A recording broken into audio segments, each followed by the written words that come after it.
الحمد لله الذي تجري بأمره المقادير اعوذ باللہ من الشیطان الرجیم۔ میرے نہایت واجب القدر معزز سامعین ناظرین، السلام علیکم ورحمۃ اللہ وبرکاتہ۔ میں ہوں آپ کا بھائی حافظ محمد اقبال، ایک طویل وقفے کے بعد آپ کے سامنے حاضر ہونے کی سعادت حاصل کر رہا ہوں۔ ایک تو اس وجہ سے کہ میرا موبائل پانی میں گر گیا تھا اور آج تک وہ ٹھیک نہیں ہو سکا، اور دوسری اہم وجہ، اگر پنکھا چلاؤں تو ویڈیو نہیں بنتی اور پنکھا نہ چلاؤں تو یہاں بیٹھنا مشکل ہے۔ خیر، یہ عوارض ہے اور یہ زندگی کا حصہ ہے۔ آج آپ کے سامنے حضرت سیدنا ابو ہریرہ رضی اللہ تعالی عنہ کی روایت پیش کر رہا ہوں۔ ابو ہریرہ فرماتے ہیں، ایک مرتبہ آقا صلی اللہ علیہ وسلم صحابہ کے درمیان موجود تھے، سامنے صحابہ تھے، آقا صلی اللہ علیہ وسلم جلوہ افروز تھے۔ آپ نے فرمایا، تم میں سے کون ہے جو مجھ سے یہ کلمات سیکھے؟ تم میں سے کون ہے جو مجھ سے یہ کلمات سیکھے، سیکھنے کے بعد خود عمل کرے اور عمل کرنے کے بعد ان لوگوں کو سکھائے جو عمل کرنے والے ہیں۔ یہاں ایک بات معلوم ہو گئی کہ دین سیکھنے کا مقصد عمل ہے، اور ان لوگوں کو دین پڑھایا جائے جو قدردان ہو، جو عمل کرنے والے ہوں، جو شعور رکھنے والے ہوں۔ تو صحابہ خاموش ہو گئے۔ ابو ہریرہ فرماتے، میں کھڑا ہوا، میں نے عرض کی، انا یا رسول اللہ، یہ کام میں کروں، جو کلمات آپ مجھے سکھائیں گے میں خود سیکھوں گا، یاد کروں گا، اس پہ عمل کروں گا، اور عمل کرنے کے بعد ان لوگوں کو سکھاؤں گا جو عمل کرنے والے۔ تو آقا صلی اللہ علیہ وسلم نے مجھے آگے بلایا اور میرے ہاتھ کو آپ نے مبارک ہاتھ میں پکڑا، فعد خمسن، اور 5 چیزیں مجھے 5 انگلیوں پر گنوائی، 1 2 3 4 5 چیزیں مجھے انگلیوں پر گنوائی۔ پہلی چیز، اتق المحارم تکن اعبد الناس۔ آقا نے فرمایا، اللہ کی حرام کی ہوئی چیزوں سے بچو، اس کے قریب نہ جاؤ، سب سے بڑے عبادت گزار بن جاؤ۔ دوسری بات ارشاد فرمائی، وَأَحْسِنْ إِلَى جَارِكَ وَارْضَ بِمَا قَسَّمَ اللَّهُ تَكُنْ أَغْنَى النَّاسِ۔ اللہ کی تقسیم پر راضی ہو جاؤ، سب سے بڑی غنی کہلاؤ گے۔ جو اللہ نے مقدر کر دیا، جیسے اللہ نے ہمارے لیے پسند کر دیا، اسی پسند پہ راضی ہو جاؤ تو سب سے بڑے غنی کہلاؤ گے دنیا میں۔ وَأَحْسِنْ إِلَى جَارِكَ تَكُنْ مُؤْمِنًا، اور اپنے پڑوسی کے ساتھ حسن سلوک کرو، سب سے بڑے مومن بن جاؤ گے۔ اور جو چیز آپ نے لیے پسند کرتے ہو وہ اپنے مسلمان بھائی کے لیے پسند کرو، سب سے بڑے مسلمان بن جاؤ گے۔ یہ چوتھی بات۔ اور 5ویں بات ارشاد فرمائی، کثرت سے نہ ہنسا کرو، زیادہ نہ ہنسا کرو، اس لیے کہ زیادہ ہنسنے سے دل مردہ ہو جاتا ہے۔ ابو ہریرہ فرماتے ہیں کہ آقا صلی اللہ علیہ وسلم نے یہ 5 باتیں میرے انگلیوں پر مجھے گنوائی ہے۔ یہ جوامع الکلم میں سے ہیں۔ انشاءاللہ العزیز آج ایک بات پر گفتگو ہوگی، اور آئندہ انشاءاللہ 4 باتوں کے لیے 4 الگ درس ہوں گے۔ پہلی بات کیا تھی؟ آقا نے فرمایا، اتق المحارم تکن اعبد الناس۔ اللہ کی حرام کی ہوئی چیزوں سے بچو، سب سے بڑے عبادت گزار بن جاؤ گے۔ یہ نہیں فرمایا کہ کثرت سے نمازیں پڑھو، زکوٰۃ دو، تہجد پڑھو، حج کرو، روزے رکھو، کثرت سے تو عبادت گزار بن جاؤ گے، یہ نہیں فرمایا، بلکہ آقا نے فرمایا، اتق المحارم تکن اعبد الناس۔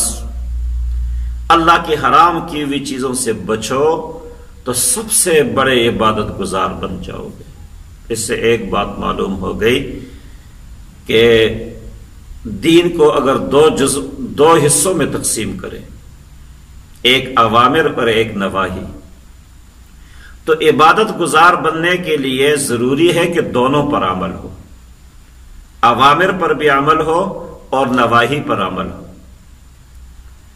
اوامر کا مطلب یہ ہے کہ جن چیزوں کا اللہ نے حکم دیا ہے، اللہ کا امر ہے، اس کو پورا کرنا۔ اللہ کا امر ہے نماز پڑھو، اللہ کا امر ہے زکوٰۃ دو، اللہ کا امر ہے حج کرو۔ جو الاوامر ہیں، اللہ کے احکامات ہیں، جس طرح اللہ کا حکم ہے اسی طرح اس کو پورا کرنا۔ اور دوسرا جز ہے نواہی، کہ جن چیزوں سے اللہ نے منع کیا ہے، جن چیزوں سے اللہ نے روکا ہے، اور جن چیزوں کا قریب جانے سے اللہ نے منع کیا ہے، ان چیزوں کے قریب نہ جانا۔ یہ اوامر اور نواہی دونوں جمع ہو تو انسان عبادت گزار بنتا ہے۔ آج ہم پر عبادت کا رنگ کیوں نمایاں نہیں ہوتا؟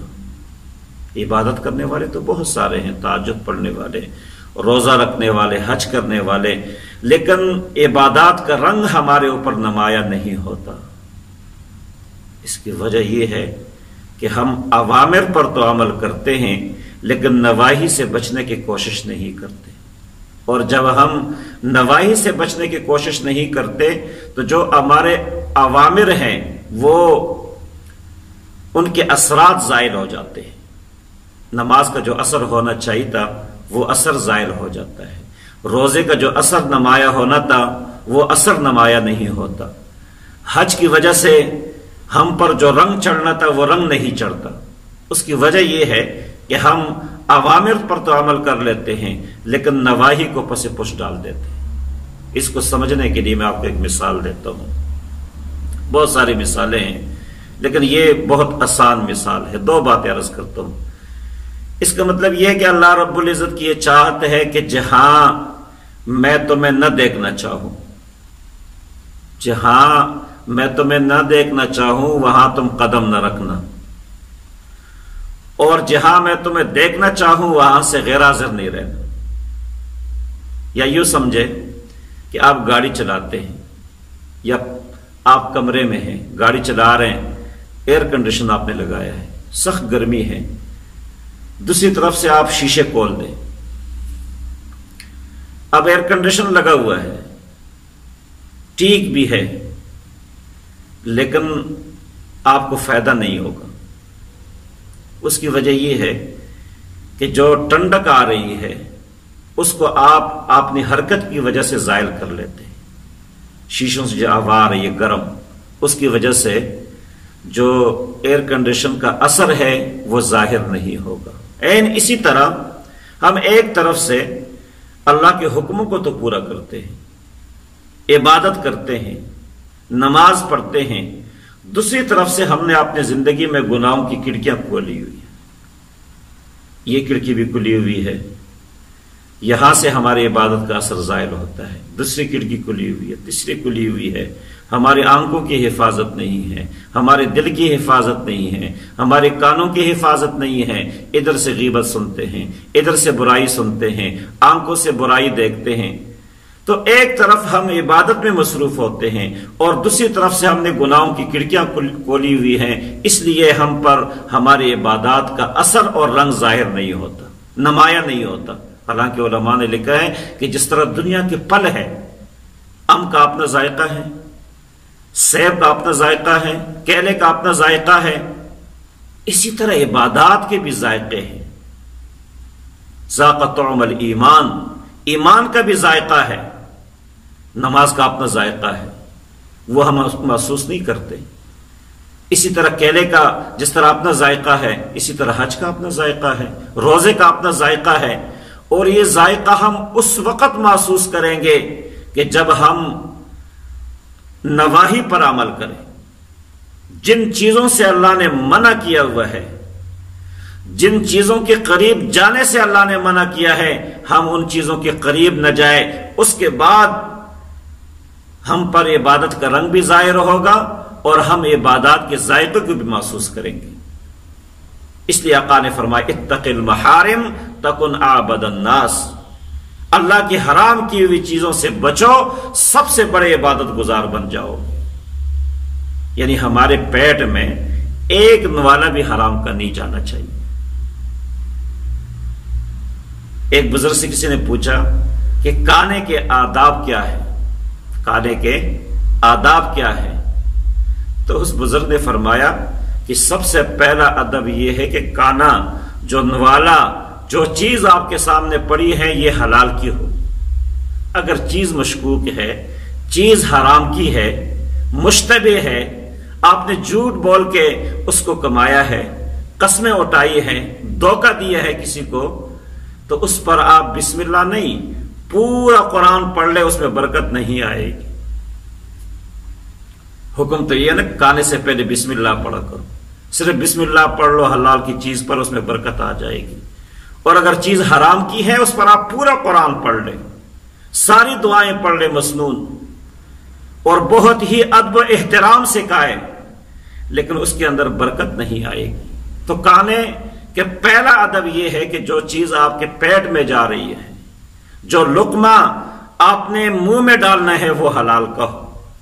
اور آپ جانتے ہیں کہ ایک لقمہ بھی حلال کا پیٹ میں چلا جائے تو 40 دن تک عبادات کا مزہ نہیں رہتا، بلکہ بعض علماء نے لکھا ہے کہ 40 دن تک عبادت قبول ہی نہیں ہوتی۔